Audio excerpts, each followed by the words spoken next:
digital radio, 92 to 95 FM. and 810 medium wave. BBC Radio Scotland. You're listening to Good Morning Scotland at 24 minutes to 7. Some of Scotland's biggest industrial sites are being named and shamed by the Scottish Environment Protection Agency. Now, Grangemouth and Dounreay are being named and shamed this morning, held to account for their failure to protect the environment. Sepa, the Scottish Environment Protection Agency, singled out the sites in its annual report card, rating the performance of some parts of the operations as poor. But Sepa statistics suggest that, on the whole, business is getting better at protecting the environment. Terry Ahern is the agency's chief exec. We've got some sectors that were fairly poor, like the waste sector, that have improved over time, but we still have some residual issues. We've got very strong performance in subsectors like the whisky sector. Overall, the food and drink sector has had a slight drop, but generally it's pretty good, and they have very high expectations of themselves. Some of Scotland's biggest industrial sites are being given poor ratings for their failure to comply with environmental protection measures. Petro Ineos at Grangemouth and the decommissioned nuclear power station at Dounreay have both received the rating. Sepa say they'll use new enforcement tools to make sure firms comply. Our environment correspondent Kevin Keane reports.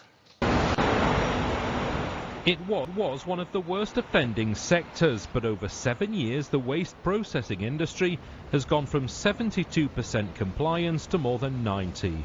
Okay, so what we have here, we have our bale storage area. These places have to manage environmental risk, but this operator feels the reputational risk is important too. We are a business. We want to win contracts with local authorities, with other businesses that are not in the waste industry. And if you've got a poor record, then you're not going to do that, because they've got their own environmental and ethical policies that they have to meet, because they've got people, shareholders or members of the public, which drive them forward as well. All industrial sites like this come with a degree of environmental risk. The licence that they operate under sets out those risks and identifies ways that they can protect against them.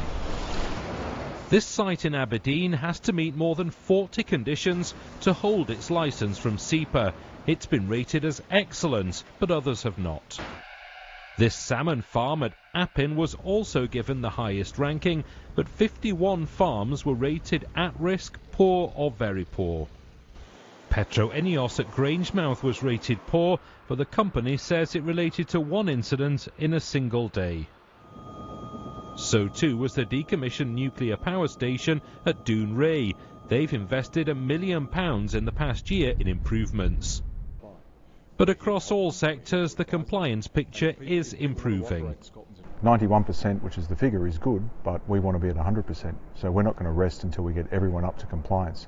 So the message is, if you want to help, if you want us to come and give you advice and assistance, we'll be there quickly.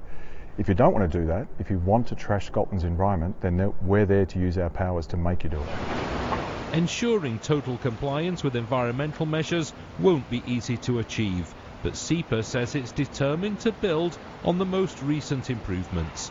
Kevin Keane reporting, Scotland, Aberdeen.